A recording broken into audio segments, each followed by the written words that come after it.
150 కార్లతో అనంతపురానికి బయలుదేరారు municipal chairman జేసీ ప్రభాకర్ రెడ్డి. అయితే శాంతి భద్రతల దృష్ట్యా అందరినీ నగరంలోకి అనుమతిస్తారా లేదా అన్నది పోలీసులు నిర్ణయం తీసుకోనున్నారు.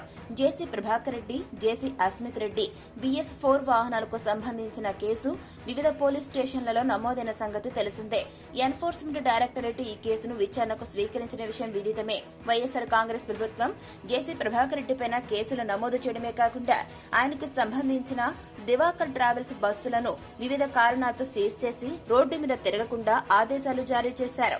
గడిచిన 4 సంవత్సరాలుగా సుమారు 100 దాకా బస్సులు వివిధ ప్రాంతాల్లో షెడ్స్ లో నిలిచిపోయాయి. బస్సులన్నీ ఎండకు ఎండి వానకు నాని ఎందుకు పనికి రాకుండా తుప్పుపట్టిపోయాయి.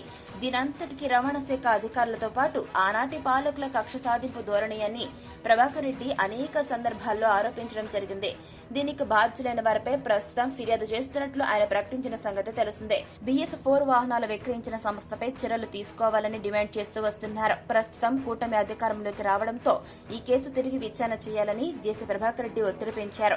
పెద్ద సంఖ్యలో కార్యకర్తలు తరలి వస్తుండటంతో పరిస్థితి ఎలా దారి తీస్తుందో అని పోలీసు యంత్రాంగం అప్రమత్తమైంది. కేవలం కొన్ని వాహనాలను మాత్రమే అనుమతించే విధంగా చర్యలు చేపడతామని, కొన్నిటికి మాత్రమే నగరంలోకి అనుమతి ఇవ్వనున్నట్లు సమాచారం. అసెంబ్లీ సమావేశాలు జరుగుతున్న నేపథ్యంలో ఎలాంటి ఇబ్బంది కలగకుండా శాంతియుతంగా కార్యక్రమాన్ని ముగించాలని పోలీసులు కోరుతున్నారు.